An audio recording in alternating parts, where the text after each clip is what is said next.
Welcome to Live DAF, your online DAF Yomi Shir. Shalom Aleichem and welcome back to today's DAF Hayomi KIDDUSHIN DAF Chaf Vav. We begin right on top of the Amud at the Mishnah. So we already know how to be Koina and Isha. We know how to acquire an Eved Ivri, Eved Kanani. What about a Behema? We discussed that yesterday. What about properties or other types of belongings? Comes the Mishnah and tells us like this. Nechasim sheyesh lahem achrayis. These are properties, real estate, land. It is called nechasim with achrayis, assets with security, because simply speaking, they can't run away. So you can place a lien on them. You always know they're there, they're safe, they're secure. Backup for any monetary obligations. That's why they're considered nechasim with achrayis. It's a reference to karka, to land, to property. How do you acquire that? How are you koine karka? Three ways. Either through kesef, niknin bekesef, or through a document, ubishtar, or ubechazaka, through actually, taking possession of that piece of property.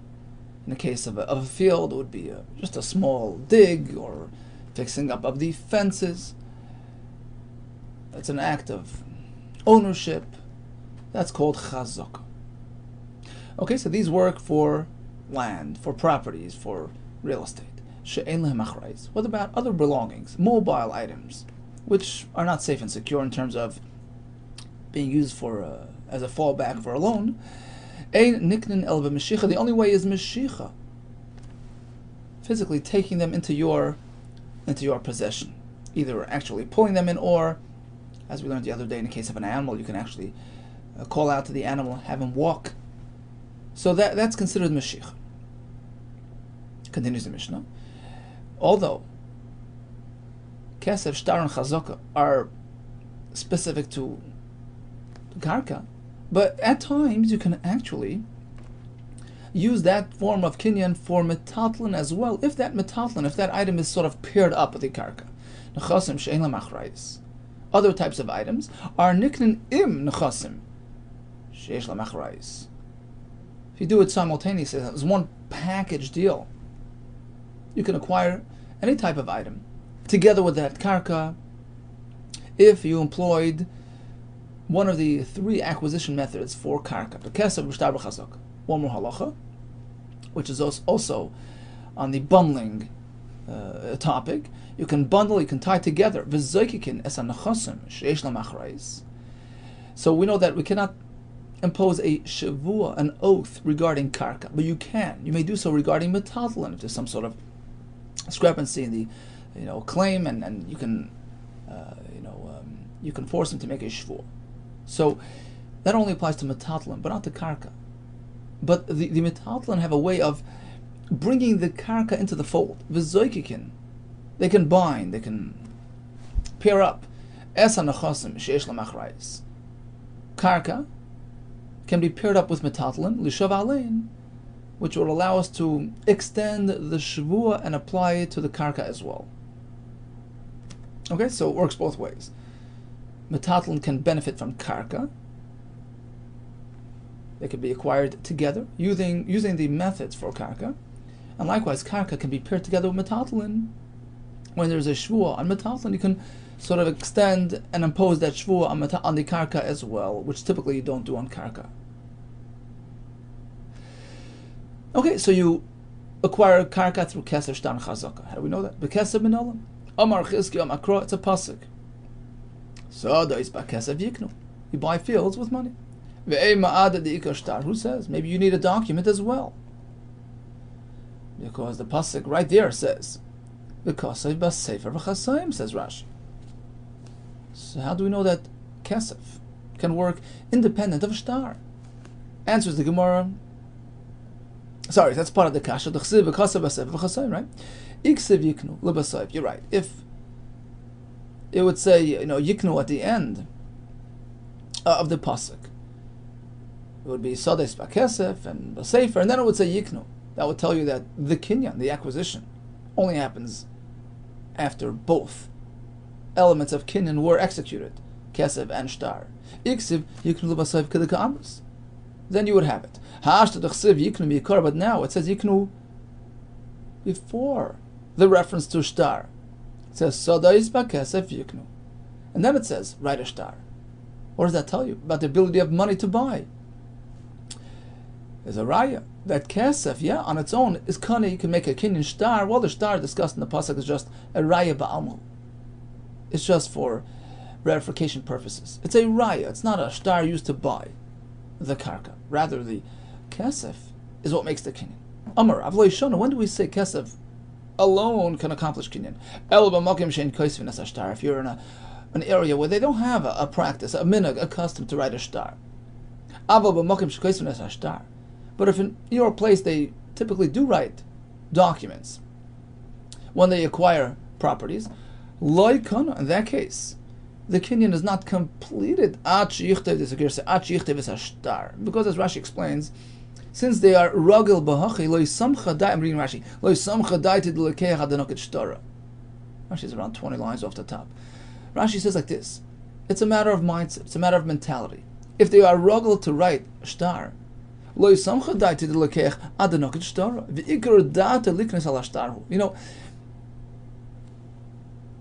this is really the underlying principle to all kinyanim. It's all about mindset. It's all about commitments. Right? So if the derech is to wrap it up with a shtar, he's not interested in being kind of just with money. He needs a shtar to prove it is the sale. That's the derech. That's the das. So the process is not yet complete until the shtar is issued as well. Okay, so back to the Gemara of Makim Shekosim Shtar Loy Kana Vi Parish. But if he explained and he specifies, look, I'm okay with just the Kinyan Kesef and Parish, then okay, you know, if this is what he wants, Gesundheit. Kiyad Ravidi Barav. There was a story with Ravidi Kizav and Ara. So when he purchased a piece of land, Omar, he said like this: I want to leave myself all the options. Okay, Omar, if I choose to have the kinyan just through kesef, meaning he was going to give the kesef, right, and then have a shtar issued. He says, look, I'm going to decide whether the money on its own can accomplish the kinyan, and I don't want you to cancel the deal. Right, it's done. But if I choose bishtar ikni, I'll have the shtar complete the deal. Which basically means I can change my mind until I get the shtar. That's all in his hands. The Gemara explains, what was that for? It was meant to stop the seller from retracting the deal. So at risk, you can't change your mind. It's a deal. When he said, look, I want to leave myself the option of the shtar completing the kinyan, what he meant was, if I choose to cancel the deal at that point, between the issuing of the kesef and issuing of the shtar, Hadran Abi, I want to hold on to that ability to be chayzer. So clearly, you have the ability to express your wishes and set down the conditions and parameters of the sale. So typically, kesef can be kaina unless there is a makim that writes shtar. But even there, you can speak out that the deal can be complete even without the shtar. It's up to you. Ubishtar, the Mishnah says a shtar can be kaina as well. Minola, how do we know that? Is it from that pasuk we mentioned before, which mentions the document within the context of a field being sold? Well, that can't be so. You just told me otherwise. Haven't you just told me a minute ago, shtar raya ba'amahu, that the pasuk there is describing a sale which took place through kesef, and the shtar was just to back up, to confirm, to verify the deal. It wasn't a shtar kinyan. It's from the other pasuk of clearly the sefer is accomplishing the kinyan, the acquisition. Amar Shmuel. Once again, we make that differentiation. It's all about the minig hamakim. When it comes to a matana, a gift, yeah, shtar can accomplish the gift. When it comes to buying or selling property, there we say, no, there is no bona fide kinyan until he pays him for it. So basically, you need both together. If it's a makim that writes shtar, you have to have the kesef and the shtar together. So shtar does not work independent of kesef. Rashi says the same point again, because the moicher, the seller, is not gomer or makna, is not really willing to commit himself to the deal until he gets paid for it. And even when he gets paid, we said before, if it's your makim where they write a shtar, he's waiting for the shtar as well. Mosiv Rav Hamnuna, he has a kasha on Shmuel. We have a Mishnah, a brisa, b'shtar keitzad. How does the shtar work? Kosav loy. So the seller writes ala niyar on a piece of paper, ala cheres, a piece of pottery, even though they're virtually worthless, but he writes the right words. Sadi mechur Allah. Look, I'm selling my field to you. Sadi nesun Allah. I'm giving my field to you as a gift. Harizu mechura nesuna. That's a good sale. That's a good gift, even without adding any money to the sale. Who Moisiv Lo? So Rav Hamnuna, who asked this question, who Mefarak Lo, he provided a solution as well. Yeah, typically Shmuel's right. Shtar needs money, but this Bryce is speaking where he's happy and glad to get rid of that field, which is really costing him. But Moicher Sadeu V'pnei Ra'asa. You know why this fellow's selling? Because he's got a low-grade, poor-quality field. He's just so happy to get rid of it. So in this case, he's Goymer Das. He's totally committed to the deal, even with just writing the shtar, and he'll get his money later. Rav Ashi Amar, he gives another solution to this kasha. This Bryce is speaking about a gift. B'matana bikesh litna loy. We're speaking about a fellow giving a matana. Now, even though the Bryce mentions sale, right, sadi mechurlach and sadi nesunulach, it's really the same story. It's one person giving a gift. Why did he make reference to a sale if he's giving him matana? V'lama kosav loy loshen mecher. The answer is to empower the receiver. You see, now he has an added benefit, because suppose a Baal Choiv, a bank, a creditor of the one giving the matana, comes after him and his property. So they come and repossess this field that he just gave away. So if it's just a gift, then the fellow lost it. But if it was presented as a sale, and that's how he empowered him, he gave him the status of a customer, of a buyer. Now he can fall back on the so-called seller and get compensated for it. So bottom line is, it's really just a matana, and therefore a shtar alone can work even without payment. There is no payment required in a matana situation. Bottom line is, Mishnah says you can be kaina nechasim sheish lamachrayis with either kesef, which we proved before, and a shtar as well, we just verified now. How can a shtar work? Either a shtar matana, or if he was selling a really poor quality field, in which case he's eager to sell it and complete the deal even before receiving any payment. Or perhaps in a case where he specifies, look, I want to give you the field with the shtar and you'll pay me later. But typically, it seems like it was common practice to pay and also do the shtar. Third form of acquisition is called chazak. Uva chazak minul, and how do we know that works? Amar Chizkiah Makra, pasuk by Gedalia ben Achikam, who advises the remnants in Eretz Yisrael, says like this: Ushvu ba'arechem asher tafastem. Dwell in the cities which you've taken possession of. And we make a drush. Well, obviously they're taking possession. Pasuk is here is teaching us something in terms of their method of kinyan. But metafastem, how did you acquire these areas? Be yeshiva, simply by sitting, by living there. That's called chazak, assuming ownership. That gives it to you. That's one source. The Rabbi Shmuel Tana, in the Beis Medrash of Rabbi Shmuel, we added another drush of Yirashtem Oisa, V'yirishtem Oisa, V'yishavtem Ba. The pasuk in Dvarim speaks about acquiring Eretz Yisrael. B'meh Yirashtem, how did you get it? B'yeshiva, by way of living and dwelling in those areas. So Kesef Shtar Chazaka is applicable to Nechasim with Achrayis, Karka, homes, real estate, V'she'elam Achrayis, but other types of movable belongings, Ein Nikn El B'Mashiach, I need to do Mashiach, Menolan. How do we know Mashiach works? T'chsiv, V'chisim Krumim Karlamitecha, Oikanam Yadamisecha. The pasuk is describing selling items, and mentions Yad. We learn a drasha, Davar Hanikna Miyad Liyad. How do you get it? By being handed from one hand to the other. Rashi says, Dahainu Mashiach. Rabbi Yehuda says, the Gemara, according to Rabbi Yehuda, Damar Dvar Torah Mois Koines. Rabbi Yehuda holds that Minat Torah,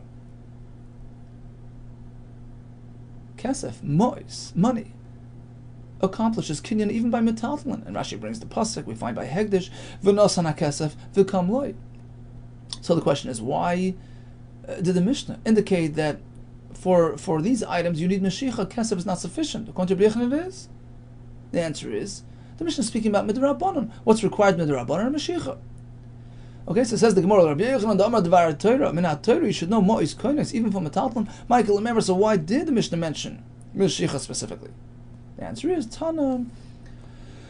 Our Tana, Takanta Rabbanan Katani, was really, indicating the Mashiach as per the Chachamim's Takana, and Rashi explains the whole background, the reason why Mashiach was instituted, and they deemed Mois not to be sufficient. That's because of Exera Shema Yomer Loi Nisrifu Chitecha Bali. This is Rashi, around 6 lines from the bottom, and basically it means like this: you sell something, and the fellow pays for it, and it's still sitting in your attic, and suddenly a fire breaks out. So, if it's technically the customers, so why would the seller,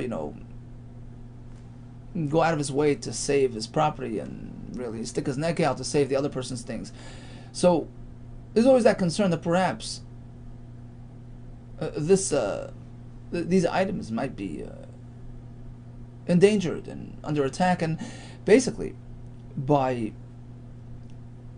the Chachamim instituting an additional layer, additional aspect to the kinyan, requiring Mashiach as well, which basically means that the other fellow takes it back into his jurisdiction. It's now in the buyer's area.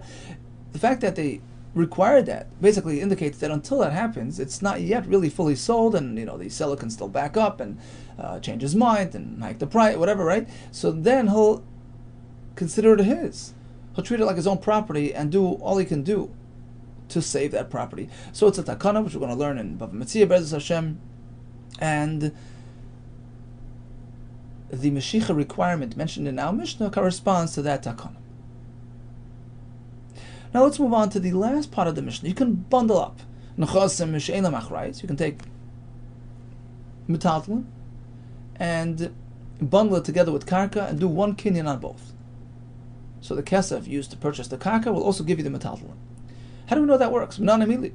Omar Chizkiel Amakrot is a pasuk by Yitan Lehem Aviem Matonos. These are the children of Yeshafat. He gave them gifts. Im Ari Metzura Yehuda. He gave them gifts together with the fortified cities in Yehuda, which indicates that the other gifts came along with the cities. That the kinyan on the cities, on the karka, extended to the metaltalin. Here comes a question. Iboilu. Ba'inon Siburim, do the items have to be actually situated on the karka? That makes it a bundle deal. Or even if they're situated at a remote location, away from the karka. But the kinyan on the karka ties that in as well. Siburim oiloi. Amar Rav Yosef Tashmal, prove one way or the other. Rabbi Kiva Omer, karka kalsho. Even a small, minute piece of land, there's chiv peh on it if something grows, ubibikurim, which is a document you write in order to preserve your loan, your claim. So basically, come Shemitah, you hand the claim over to the Bezdin, they give you this document, and as Rashi explains, the takana was only established in typical situations, and typically a borrower owns land, otherwise you wouldn't lend them any money, right? So, how much land does he have to own? Even a drop is sufficient for the writing of a prusbul. What else does this minute piece of property give you? There you go. It can be used to pair up with other metaltalin for a kinyan. Now, if the items have to be positioned on the land for this to happen, well, we're talking about a little minute piece of karka, koshel ma'chazi. How could you put anything on this little teeny piece of land? Answers the Gemara. Targumah Rav Shmuel Bar Bisna Kamed Rav Yosef. So he presented a solution to Rav Yosef. Perhaps you need tziburim, you need it to be sitting on the land, but you put a pin, a needle on that piece of land, so it's on it, and therefore it comes along as a package deal. Amalei Rav Yosef was quite annoyed. Kavas Tan. You annoyed me. Ich bol Tana lashmin and machar. You think that Tana went out of his way to give us this whole halacha for the purpose of buying a needle, which is not really so common? Meaning that's the only case that that works. Hard to believe. Amar Rav Ashi. So Rav Ashi responds, Man le malon delay talab amarganisa. Who needs a needle? Maybe he put something on the needle. A marganisa, a jewel, the shavya alpha zuzi, which is worth 1,000 zuz. Expensive item. So yeah, it's pretty useful to have a little piece of land for the sake of the kinyan agav. It's called kinyan agav. So even a small piece of land can accommodate something very expensive. So bottom line is we haven't really proved or resolved our question one way or the other. Question was, for a kinyan agav to work, do you need the item sitting on the karka or not? Tashma, here comes another right. Amar Belazar. There was a story involving a fellow Bimeduni. He came from the town called Madain. Bimeduni echad shayi b'Yerushalayim. He was right now located in Yerushalayim. Shayi le metalton harbi. He had a lot of items that he wanted to give away. Ubikesh litnam b'matana. Okay, so he was nearing the end of his days, and he wanted to give away his stuff. Ubikesh litnam matana. Amr lois. They told him, look, ein le takana achi yaknem al gav karka. The only way you can actually give it away is through kinyan agav with karka. The problem is he didn't have any karka. Ma'asa. So what did he do to make it happen? Holach v'lokach. Beis sela. He went and purchased beis sela, which at this point we interpret as meaning a sela is a coin. So a little piece of property the size of a coin, which was situated samach Yerushalayim, near the city of Amar. He says, look, tzfaini, the northern, sliver of that little sliver, Liplaini is now being given to my friend Ruvain. And together with that will come along 100 sheep, 100 barrels. Okay? Umeisi passed away. Vikimu is Dvarav, the Chachamim carried out his wishes. It was a done deal.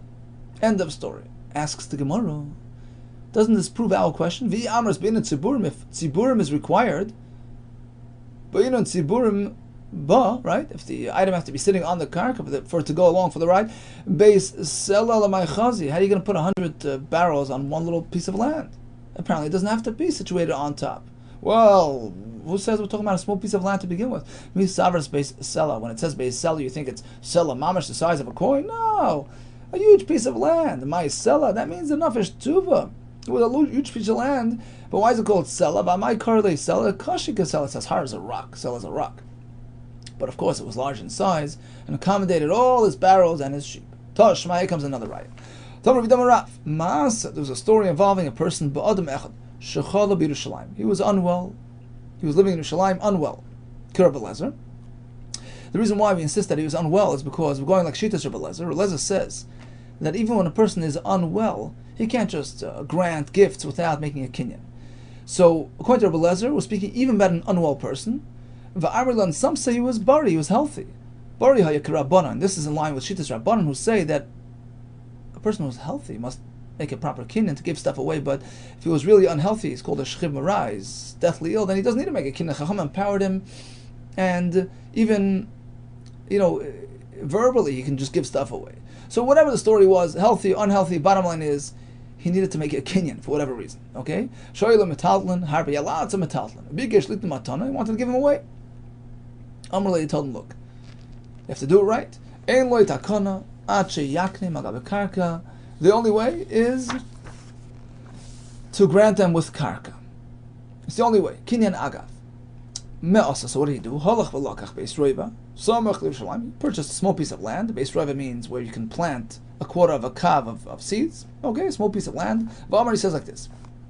Tefach al tefach. Live plain here. A tefach by a tefach, piece of land, that belongs to my friend Ruvain, and a big gift is coming along with that. Together with that comes along 100 chaviyos. Umeis, and he passed away. V'kimu chacham es dvarav, chachamim implemented his wishes. End of story. Question is, well, we're speaking about a really small-sized plot of land. If the items have to be situated on the land, well, tefach, a small-sized piece of karka l'may chazi, what could you put on there? You can't put 100 sheep or 100 barrels. Answers the Gemara, you're misinterpreting the story. Skinner was speaking Wed May. He wasn't giving away actual sheep or actual barrels. He had money. 100 barrels worth of money. 100 sheep worth of money. Money that can buy those things. Wed May. And then it's possible, very possible, that he piled up that money on the tefach for the Kinyan Agav. I'll in fact prove that we're speaking about money instead of an actual item. Because if we're speaking about actual items here, tzoin and the chaviyos, then what's the problem? Why can't we just employ the chalipin method of kinyan? Right? Have the person, hand them some, some item, and receive the tzayin and the chavis in exchange, without actually, physically taking possession of those items. You can make a swap. That also works for kinyan. So that proves that he wasn't giving actual tzayin and chavis. He was giving money, and money cannot. When it comes to giving money, you can't employ the chalipin method of kinyan. Rashi says, matbea ein matbea nikna b'chalipin. Well, it says the Gemara like this. So what are you suggesting? That there was money involved. He was just giving away the money. Why can't he just use Mashiach? Have the recipient come and take the money into his possession. Oh, so apparently the guy wasn't there. The intended recipient was not present. So if that's the case, so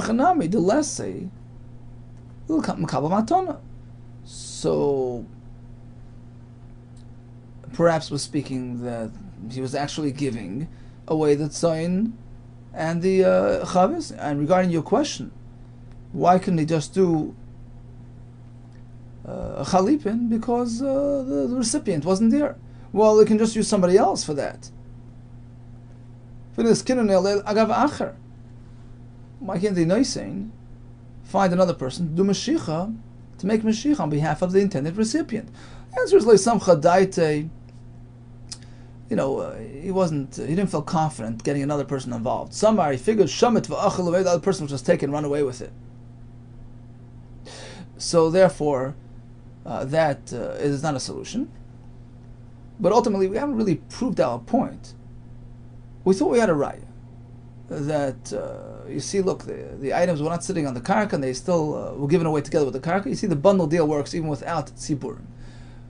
Then we said, no, maybe we're speaking that everything was sitting on the karka. How do you get all that on a small piece of land? Talking about dollar bills or the pile of coins.